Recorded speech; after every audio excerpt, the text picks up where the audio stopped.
Hello everyone, welcome back to the channel.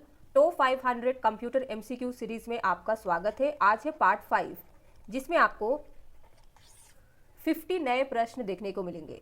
तो video आपको and तक देखनी है और अगर आपको ये सीरीज पसंद आता है तो चैनल सब्सक्राइब कर लीजिए ताकि आने वाली वीडियोस की नोटिफिकेशन आपको मिलती रहे। आप चाहे किसी भी एग्जाम की तैयारी कर रहे हो, ये सीरीज आपके लिए मोस्ट इंपॉर्टेंट है। तो चलिए एक एक करके आज का प्रश्न डिस्कस करते हैं। पहला प्रश्न है, निम्नलिखित में से कौन सा विकल्प निम्नलिखित कथनों की सत्यता का सबसे अच्छा वर्णन करता है। तो यहाँ पे आप देख सकते हैं आपको 3 कथन दिए गए हैं। एक एक करके सभी को पढ़ते हैं, फिर हमें राइट आंसर मिलेगा। पहला प्रश्न है, Ctrl+Y का उपयोग MS वर्ड में अंडू ऑपरेशन के लिए किया जाता है। तो क्या ये सही है? तो आंसर होगा नहीं, क्योंकि अंडू ऑपरेशन के लिए Ctrl+Y का नहीं बल्कि Ctrl+Z का यूज करते हैं। दूसरा देखिए, Ctrl+Z का उपयोग MS वर्ड में रीडू ऑपरेशन के लिए किया जाता है। तो ये भी इनकरेक्ट स्टेटमेंट है, क्योंकि रीडू के लिए Ctrl+Z का नहीं Ctrl+Y का यूज करते हैं। तीसरा, Ctrl+E का प्रयोग टेक्स्ट को सेंटर करने के लिए किया जाता है। तो तीसरा जो कथन है ये सही है। तो सही उत्तर A, B, C और D में से कौन सा होगा? C। पहला गलत, दूसरा गलत, तीसरा सही है। विंडोज 11 OS सेटिंग मेन्यू को खोलने के लिए सिस्टम सेटिंग्स बदलने के लिए कौन सा कीबोर्ड शॉर्टकट उपयोग किया जाता है? मान लीजिए कि आप विंडोज 11 ऑपरेटिंग सिस्टम का यूज कर रहे हैं, उसमें आपको सेटिंग मेन्यू ओपन करना है। तो कौन सा कीबोर्ड शॉर्टकट यूज करके आप सेटिंग मेन्यू ओपन कर सकते हैं, जिसकी मदद से आप सिस्टम सेटिंग्स को चेंज कर सकते हैं? सही उत्तर होगा C, विंडोज की +I। इंटरनेट किसका एक उदाहरण है? विकल्प आपको दिया गया है A, LAN, B, MAN, C, PAN और D दिया गया है वैन। सही उत्तर है D, वैन, जिसे वाइड एरिया नेटवर्क भी कहते हैं। वैन एक बड़े भौगोलिक क्षेत्र में फैला होता है जो कई छोटे नेटवर्क जैसे लैन और मैन को आपस में जोड़ता है। ये विभिन्न क्षेत्रों या देशों के डिवाइसेस को एक दूसरे से कम्युनिकेट करने की अनुमति देता है। वह डिवाइस जिसे बिना केबल के नेटवर्क से कनेक्ट किया जाता है। बताइए, इनमें से कौन सी डिवाइस है जिसे हम बिना केबल का यूज किए नेटवर्क से कनेक्ट कर सकते हैं? आंसर है 4th, वायरलेस डिवाइस। कौन सा सार्वजनिक और निजी नेटवर्क के बीच बाधा के रूप में कार्य करता है? बाधा को क्या कहते हैं? बैरियर। तो विकल्प आपके सामने है, आंसर बताइए। सही उत्तर है चौथा, फायरवॉल। फायरवॉल पब्लिक और प्राइवेट नेटवर्क के बीच बैरियर के रूप में एक्ट करता है, क्योंकि फायरवॉल एक नेटवर्क सिक्योरिटी सिस्टम है जो अनऑथोराइज्ड एक्सेस को रोकता है। MS पावरपॉइंट में निम्नलिखित में से कौन सा शॉर्टकट एरो पॉइंटर को छिपाने के लिए उपयोग किया जाता है? जब आप पावर पॉइंट प्रेजेंटेशन प्रेजेंट करते हैं, उस समय पे अगर आपको इस तरीके से माउस पॉइंटर स्क्रीन पे देखने को मिलता है, तो इसे हाइड करने के लिए हम कौन सा शॉर्टकट यूज कर सकते हैं? सही उत्तर है D, Ctrl+H। तो ये शॉर्टकट सिर्फ प्रेजेंटेशन के दौरान ही काम करता है। अगर आप प्रेजेंटेशन क्रिएट कर रहे हैं और उस समय पे Ctrl+H प्रेस करते हैं तो ये फाइंड और रिप्लेस डायलॉग बॉक्स ओपन करेगा, ना कि एरो पॉइंटर को हाइड करेगा। तो याद रखिएगा। सहायता खोलने के लिए किस फंक्शन कुंजी का उपयोग किया जाता है? मान लीजिए कि आप कोई भी एप्लीकेशन यूज कर रहे हैं, जैसे कि Google Chrome, MS Word, Excel, PowerPoint, कोई भी, उसमें आपको सहायता चाहिए, हेल्प चाहिए। तो कौन सी फंक्शन कुंजी का उपयोग करेंगे? आंसर है पहला F1। MS एक्सेल 365 में Shift+F10 दबाने पर क्या होगा? माइक्रोसॉफ्ट एक्सेल 365 अगर आप यूज कर रहे हैं, नहीं भी यूज कर रहे हैं तो एग्जाम में प्रश्न पूछा ही जाएगा। तो एक्सेल 365 में हम Shift+F10 की का यूज किस लिए करते हैं? आंसर है B, एक संदर्भ मेन्यू खोलने के लिए, यानी कि ये ओपन करता है कॉन्टेक्स्ट विंडो। MS एक्सेल 365 में कस्टम सोर्ट खोलने का शॉर्टकट की क्या है? माइक्रोसॉफ्ट एक्सेल के सभी वर्जन में आपको सॉर्ट का विकल्प दिया गया है, जिससे हम डेटा को सॉर्ट कर सकते हैं। तो अगर आप कस्टम सॉर्ट खोलना चाहते हैं तो इसके लिए शॉर्टकट यूज कर सकते हैं। कौन सा? आंसर है बी, अल्ट प्लस ए प्लस एस, यानी कि जब आप अल्ट की के साथ में ए प्रेस करते हैं तो डेटा टैब ओपन होता है। डेटा टैब में ही आपको सॉर्ट, कस्टम सॉर्ट का विकल्प दिया गया है, तो अल्ट ए एस याद रखिएगा। एमएस एक्सेल 365 में पूरी वर्कशीट को चुनने के लिए निम्नलिखित में से कौन सी कुंजी का उपयोग किया जाता है? हमने ये डिस्कस किया था कि एक वर्कशीट में इंटायर रो को सिलेक्ट करने के लिए कौन सी शॉर्टकट यूज करते हैं, तो आंसर था शिफ्ट प्लस स्पेस बार। फिर हमने ये भी देखा कि पूरी कॉलम को सिलेक्ट करने के लिए कौन सी शॉर्टकट यूज करते हैं, तो आंसर था कंट्रोल प्लस स्पेस बार। अब यहाँ पे आपको पूरी वर्कशीट सेलेक्ट करना है, यानी कि वर्कशीट में जितना रोज एंड कॉलम से सारे सेलेक्ट हो जाएंगे, तो उसके लिए यूज किया जाता है कंट्रोल प्लस ए। स्प्रेडशीट में बोल्ड बाउंड्री वाले सेल को निम्नलिखित में से क्या कहा जाता है? जब आप माइक्रोसॉफ्ट स्प्रेडशीट यानी कि एक्सेल की बात हो रही है, एक्सेल में हमारा जो करंट सेल होता है जिस पे हम काम कर रहे होते हैं या जिस सेल को हम सिलेक्ट करके रखते हैं, उसमें देखिएगा आपको बोल्ड बाउंड्री देखने को मिलती है। तो उस बोल्ड बाउंड्री वाले सेल को क्या कहते हैं? तो आंसर होगा तीसरा, एक्टिव सेल, यानी कि ये सेल अभी वर्तमान में एक्टिव है, जिसे आप एडिट कर सकते हैं। डैश एक परिवर्तनशील मेमोरी है। यहाँ पे आप देख सकते हैं मेमोरी के 5 टाइप दिए गए हैं। कौन सा परिवर्तनशील है? परिवर्तनशील यानी कि वोलाटाइल है, जिसका डेटा सिस्टम डिसकनेक्ट होने से, पावर डिसकनेक्ट होने से या सिस्टम शटडाउन करने से इरेज हो जाता है, मिट जाता है। तो ऐसी मेमोरी को कहते हैं रैम। आंसर होगा पहला। रोम जो है ये परिवर्तनशील मेमोरी नहीं है, ये स्थायी मेमोरी है। और P ROM, EP ROM and double EP ROM, ये सभी तीनों रोम के टाइप है। सीडी रोम एक डैश है। A MP3 file, B microprocessor, C चुंबकीय डिस्क और डी है भंडारण माध्यम। आंसर क्या होगा? डी, सीडी रोम एक भंडारण माध्यम है। ईमेल का पूरा रूप क्या है? ईमेल जिसका यूज डे टू डे किया जाता है, अगर आप किसी ऑर्गेनाइजेशन में काम कर रहे हैं तो डेली ही यूज करते हैं, तो इसका फुल फॉर्म क्या होता है? सही उत्तर है सी, इलेक्ट्रॉनिक मेल। ईमेल पता 2 भागों से मिलकर बना होता है जो ऐट चिन्ह द्वारा अलग होते हैं। पहला भाग डैश होता है। ईमेल, जब एक ईमेल आईडी क्रिएट होती है तो उसमें 2 पार्ट होते हैं, दोनों पार्ट को ऐट सिंबल से अलग किया जाता है, सेपरेट किया जाता है। आपको पहला भाग जो होता है, पहला पार्ट, उसे क्या कहते हैं ये बताना है। तो आंसर होगा सी, यूजर नेम। तो पहले भाग को कहते हैं यूजर नेम और दूसरा जो होता है उसे डोमेन नेम कहा जाता है, और user name and domain name के बीच में होता है ऐट सिंबल। ईमेल के संदर्भ में BCC का पूर्ण रूप क्या है? जब आप ईमेल भेजते हैं तो आपको टू फील्ड दिया जाता है, CC फील्ड होता है, BCC फील्ड होता है और एक फ्रॉम होता है। तो BCC की फुल फॉर्म क्या होती है? आंसर है सी, ब्लाइंड कार्बन कॉपी। प्रचार या सर्वे के उद्देश्य से एक समान प्राप्तकर्ता सूची को भारी मात्रा में भेजे गए व्यर्थ के अयाचित और अवांछित ईमेल को क्या कहते हैं? बताइए, कौन सा टर्म या शब्द यूज किया जाता है अननेसेसरी, अनसोलिसिटेड और अनवांटेड ईमेल जो बल्क में भेजे जाते हैं? पर्पस क्या होता है? प्रमोशनल और सर्वे पर्पस के लिए। आंसर होगा बी, स्पैम ईमेल। तो ऐसी ईमेल को स्पैम कहते हैं, जो हमारे ईमेल के स्पैम फोल्डर में जनरली आपको देखने को मिलती है। याहू मेल में निम्नलिखित में से कौन सा फोल्डर सभी भेजे गए मेल को सहेजने के लिए उपयोग किया जाता है?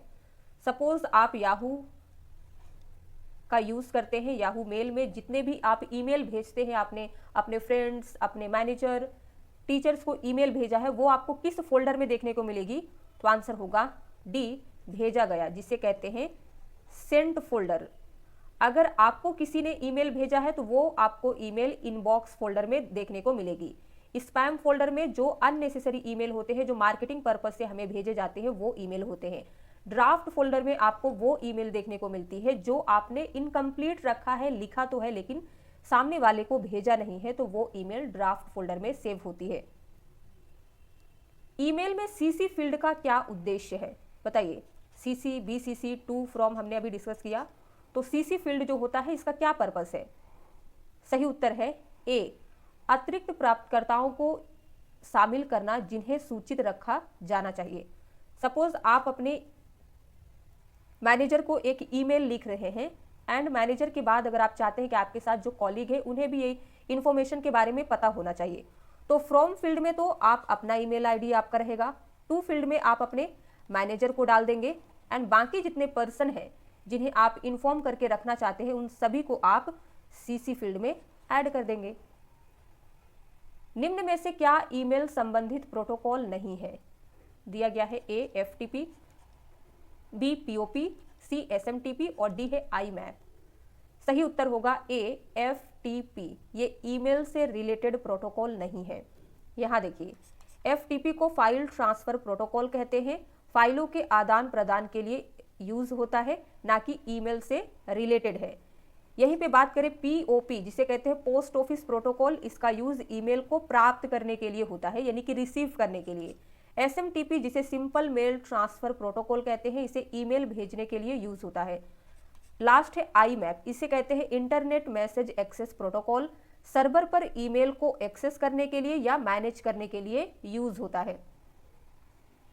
सूची 1 को सूची 2 से सुमेलित कीजिए, यानी कि यहाँ पे आपको सूची 1 में दिया गया है कंप्यूटर रिलेटेड पद, सूची 2 में आपको इनका विवरण दिया गया है। हमें सही उत्तर नीचे दिए गए विकल्पों में से खोजना है। तो सबसे पहले सही उत्तर देखिए, फोर्थ होगा। सूची 1 में ए आपको दिया गया है हब, हब क्या है, नेटवर्किंग डिवाइस है, ए का थर्ड हो गया। बी आपको जॉयस्टिक दिया गया है, इसका 1 होगा, ये एक इनपुट डिवाइस है। सी आपको नोटपैड दिया गया है, नोटपैड एक टेक्स्ट एडिटर होता है। लास्ट है डी एंड्रॉइड, एंड्रॉइड क्या है, एक ऑपरेटिंग सिस्टम है, तो डी का 2 होगा। निम्नलिखित में से कौन सा सर्च इंजन है बताइए। सही उत्तर क्या होगा, डी गूगल। वेब पेज बनाने के लिए निम्नलिखित में से किसका उपयोग किया जाता है। तो अब तक हमने ये डिस्कस कर लिया है कि हम HTTP का यूज किस लिए करते हैं, URL क्या होता है, FTP क्या है। वेब पेज क्रिएट करने के लिए HTML का यूज करते हैं। सही उत्तर डी होगा। कंप्यूटर में HTML का पूर्ण रूप क्या है बताइए।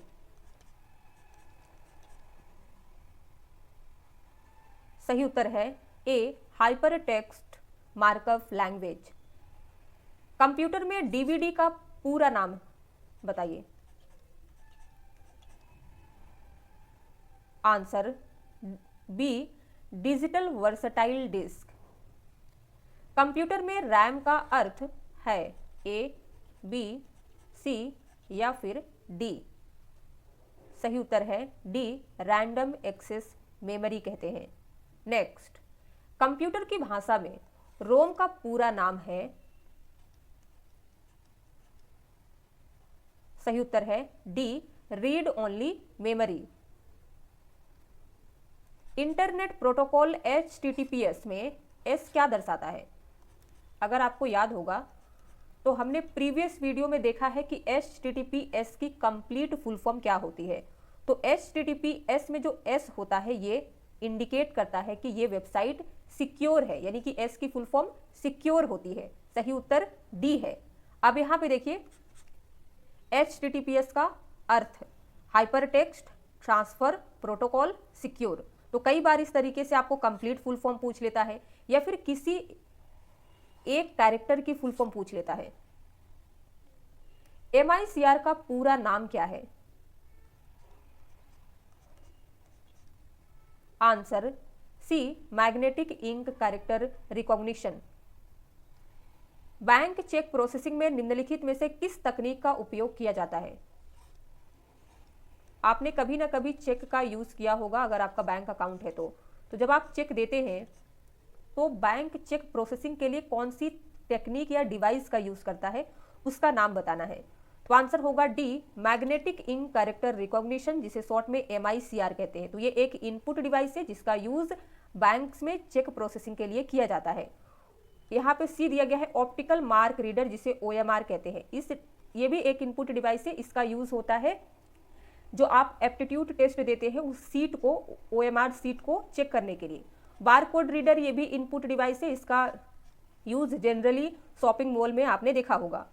फिर लास्ट है ऑप्टिकल कैरेक्टर रीडर, जिसे OCR कहते हैं। तो ये भी एक इनपुट डिवाइस है जिसका यूज पेपर से टेक्स्ट को स्कैन करने के लिए करते हैं, रीड करने के लिए करते हैं। ये क्या करता है, हमारे इमेज से टेक्स्ट को अलग करता है। ईमेल क्या है, हमने देखा कि ईमेल के लिए हम कौन सा प्रोटोकॉल यूज करते हैं, ईमेल में कितने भाग होते हैं, ईमेल की फुल फॉर्म क्या होती है, ईमेल में CC का क्या पर्पस है, BCC की फुल फॉर्म क्या होती है, ये सारी चीजें हमने डिस्कस कर लिया है। अब सिंपल आपको बताना है कि ईमेल क्या है। अगर आप इंटरव्यू में बैठे हैं और आपसे पूछ लिया जाए what is email, how will you define? Answer दूसरा करेक्ट होगा, कंप्यूटर नेटवर्क के माध्यम से फाइलों और संदेशों का प्रसारण। यानी कि हमारा कंप्यूटर नेटवर्क से कनेक्टेड होता है एंड कंप्यूटर या मोबाइल के माध्यम से हम जो फाइल्स या मैसेजेस को सेंड और रिसीव करते हैं वो ईमेल कहलाता है। डैश JPEG का कंप्रेशन एल्गोरिदम के साथ इनकोडेड इमेज वाले डेटा को सेव या संग्रह करने और वितरित करने के लिए एक इमेज फाइल फॉर्मेट एक्सटेंशन है। JPEG जो है ये एक इमेज फाइल फॉर्मेट है। तो इसे सेव करने के लिए हम जिस एक्सटेंशन का यूज करते हैं उसे कहते हैं .jpg। तो ये याद रखिएगा। देश के कई विश्वविद्यालयों को एक साथ किसके माध्यम से जोड़ा जा सकता है? विश्वविद्यालय क्या है? यूनिवर्सिटीज। तो मान लीजिए अलग अलग कंट्रीज की यूनिवर्सिटीज को एक साथ कनेक्ट करना है, तो इसके लिए हम इनमें से कौन सा नेटवर्क यूज करेंगे? यहाँ पे आपको नेटवर्क के टाइप दिए गए हैं ABC और D। सही उत्तर क्या होगा? D, WAN, जिसे वाइड एरिया नेटवर्क कहते हैं। मुझे नहीं लगता कि अब यहाँ पे गाइज और इसे डिटेल में एक्सप्लेन करने की जरूरत है, क्योंकि हमने आज के ही वीडियो में WAN को कंप्लीट डिस्कस किया है। फोन लाइन एवं मॉडेम की सहायता से इंटरनेट कनेक्शन जोड़ना डैश कहलाता है। फोन लाइन और मॉडेम, जिसे मॉड्यूलेशन डीमॉड्यूलेशन कहते हैं, उसकी सहायता से अगर इंटरनेट कनेक्शन जोड़ा जाता है तो क्या कहलाता है? आंसर होगा B, डायल अप। पाइथन है, पाइथन क्या है? नाम तो सुना होगा आपने पाइथन का। आंसर है A, एक programming language. Dash layer OSI model की सबसे निचली लेयर है। आपको बता दें कि OSI मॉडल में टोटल 7 लेयर दी गई है। यहाँ पे 4 लेयर आपको मेंशन भी किया गया है। 3 लेयर जो मेंशन नहीं की गई है उसे आपको कमेंट में लिख के बताना है। और अभी हम देखेंगे कि सबसे निचली लेयर कौन सी होती है। तो आंसर होगा D, फिजिकल लेयर। निचली लेयर यानी कि लेयर 1 जो होती है उसे फिजिकल लेयर कहते हैं। सबसे टॉप की जो लेयर होती है उसे एप्लीकेशन लेयर कहते हैं। ये लेयर 7th होती है, ये आपको याद रखना है। और ये फर्स्ट लेयर है। बीच में ये 5 कौन कौन सी लेयर है सीरियली आपको कमेंट में बताना है। गीगाबिट इथरनेट की डेटा दर डैश Mbps होती है। तो आंसर होगा B, गीगाबिट इथरनेट की डेटा रेट या दर 1000 Mbps होती है। कंप्यूटर शब्दावली में Mbps का क्या अर्थ है? सही उत्तर होगा B, मेगाबिट्स प्रति सेकंड। जब Mbps B स्मॉल होता है तो इसे बीट्स कहते हैं, जब ये कैपिटल में रहता है तो बाइट्स कहते हैं। ये याद रखिएगा। कंप्यूटर परिधीय एक कंप्यूटर से जुड़े बाहरी उपकरण है। कौन सी सूची में केवल इनपुट परिधीय उपकरण है? बताइए इनमें से कौन सा सूची है, लिस्ट है जिसमें केवल इनपुट डिवाइस मेंशन की गई है, शामिल की गई है? आंसर C होगा, microphone, track ball mouse, scanner, touch screen. ये चारों डिवाइस जो है इनपुट डिवाइस है। ए गलत क्यों है? स्पीकर, यहाँ पे पहले ही स्पीकर आ गया तो हम इसे आगे नहीं रीड करेंगे, यहीं पे इसे कट करके आगे बढ़ेंगे। कीबोर्ड इनपुट है, प्रोजेक्टर आउटपुट हो जाता है। लास्ट में आपको फ्लैश ड्राइव भी दिया गया है जो कि स्टोरेज डिवाइस है, तो ये भी इनकरेक्ट हो जाएगा। डी देखिए, जैसे ही यहाँ पे लेजर प्रिंटर, तो प्रिंटर एक आउटपुट डिवाइस है, इसे भी कट के करके आगे बढ़िए। ARPANET में प्रयुक्त MCP का संक्षिप्त नाम है? Answer C, network control protocol. नीचे दिए गए विकल्पों में से ARPANET पद का सही पूरा नाम बताइए। बताइए क्या है इसका फुल नाम। आंसर होगा D, advanced research projects agency network. Dash cloud storage का एक उदाहरण है। Pen drive, hard drive, memory stick और लास्ट है वन ड्राइव। आंसर ए होगा वन ड्राइव एक क्लाउड स्टोरेज है। वायरस की तुलना में वार्म की एक प्रमुख विशेषता क्या है। तो आपको 4 विकल्प दिया गया है, सही उत्तर देखते हैं। दूसरा होगा वार्म उपयोगकर्ता के हस्तक्षेप के बिना प्रतिकृति बना सकता है और फैल सकता है, जबकि वायरस को होस्ट प्रोग्राम से जुड़ने की आवश्यकता होती है। और डिटेल में समझिए, वार्म स्वयं प्रतिलिपि बनाकर बिना किसी होस्ट प्रोग्राम और बिना यूजर हस्तक्षेप के नेटवर्क के माध्यम से फैल सकता है। वायरस को फैलने के लिए किसी होस्ट प्रोग्राम फाइल से जुड़ना आवश्यक होता है और अक्सर यूजर की क्रिया यानी कि यूजर के एक्शन होना चाहिए, जैसे कि फाइल खोलना। अब कोई फाइल है, आपको ईमेल में कोई इन्फेक्टेड फाइल किसी ने सेंड किया है, तो अगर आप उसे ओपन करते हैं तो वायरस फैलता है, ऐसे नहीं होता है। अब हम देखेंगे कि पहला विकल्प, तीसरा और चौथा गलत क्यों है। पहला देखिए, वार्म को होस्ट प्रोग्राम से जुड़ने की आवश्यकता होती है जबकि वायरस को नहीं। तो वार्म को होस्ट प्रोग्राम की आवश्यकता नहीं होती है क्योंकि ये खुद ही फैलता है। तीसरा देखिए, वार्म हानिकारक होते हैं जबकि वायरस हमेशा नुकसान पहुंचाते हैं। तो तीसरा इसलिए गलत है क्योंकि वार्म भी नुकसान पहुंचा सकते हैं। चौथा देखिए, वार्म केवल स्थानीय नेटवर्क पर ही फैल सकते हैं जबकि वायरस इंटरनेट पर फैल सकते हैं। वार्म इंटरनेट और नेटवर्क दोनों पर फैल सकते हैं, इसलिए चौथा भी गलत है।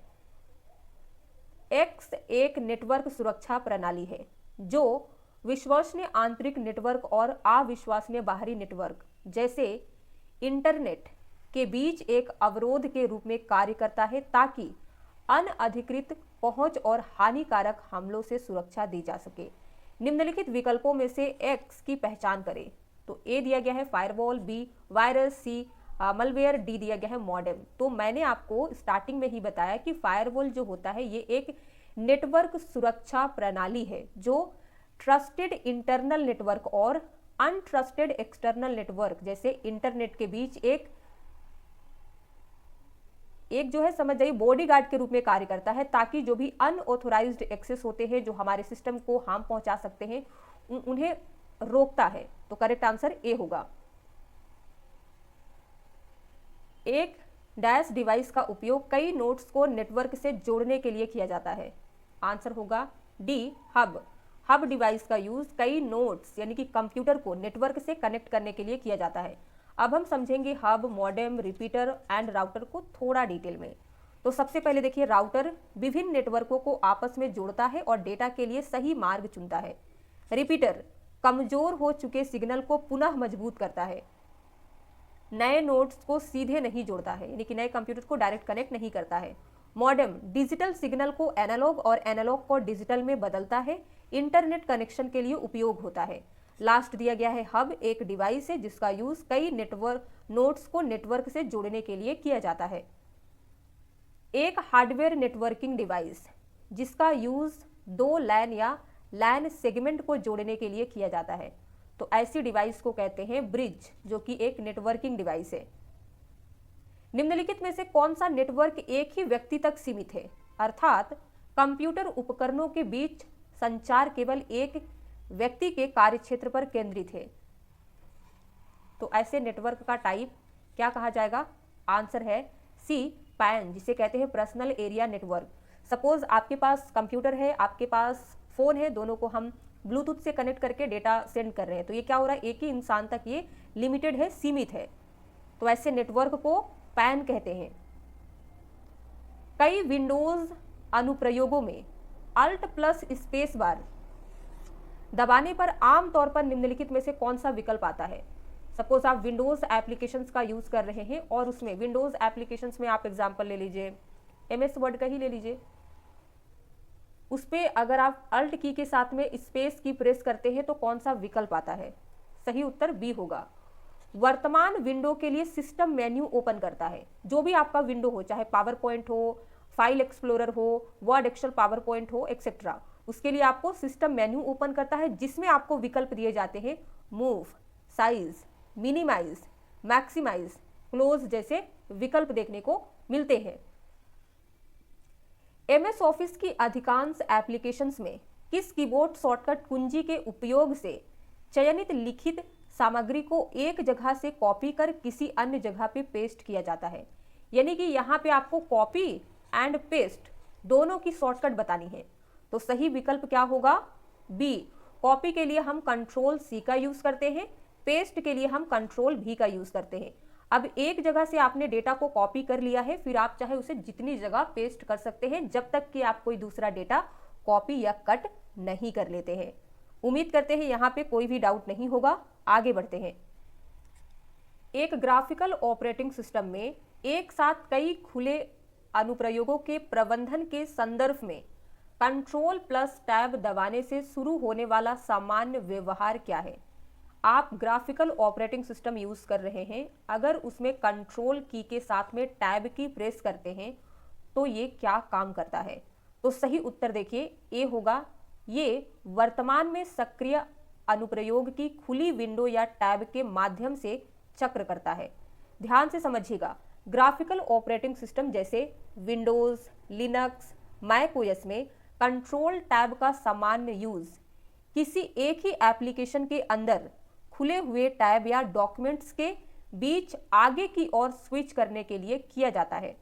मान लीजिए एग्जाम्पल के लिए आप वेब ब्राउजर यूज कर रहे हैं और उसमें टोटल 4 टैब खुले हुए हैं और आप टैब नंबर 1 या फिर 2 में है, मान लीजिए 2 में है। जैसे ही आप कंट्रोल टैब प्रेस करिएगा ना, आप टैब 3 में चले जाइएगा, फिर से एक बार कंट्रोल टैब प्रेस करिएगा तो टैब 4 में चले जाइएगा। इस तरीके से दूसरा एग्जाम्पल समझिए, आप एमएस वर्ड, एक्सेल या पावर पॉइंट की एक से अधिक फाइल ओपन करके रखा है। सपोज आप एक साथ 2 वर्ड फाइल में काम कर रहे हैं, तो पहली बार आप कंट्रोल टैब में प्रेस करिएगा तो आप दूसरी वर्ड फाइल में स्विच कर लीजिएगा, फिर आप कंट्रोल टैब, तो यानी कि उस फाइल में एक से दूसरे में, दूसरे से 1 में ऐसे आने जाने के लिए यूज किया जाता है। तो उम्मीद करते हैं यहाँ पे कंट्रोल टैब में आपको कोई डाउट नहीं बचा होगा। तो अगर पसंद आया है वीडियो तो लाइक कर दीजिए। एक प्रश्न जिसका उत्तर आपको कमेंट में बताना है, भारत में विकसित सर्वप्रथम सुपर कंप्यूटर है? ए आर्यभट्ट, बी परम, सी विशाल और डी दिया गया है बुद्ध। आंसर क्या है बताइए। वीडियो पसंद आया हो तो एक बार फिर से कहेंगे गाइस, लाइक कर दीजिए, शेयर कर दीजिए, चैनल पे नए हैं तो सब्सक्राइब कर लीजिए ताकि आने वाली वीडियोस की नोटिफिकेशन आपको मिलती रहे, और अपना फीडबैक देना याद से नहीं भूलिएगा।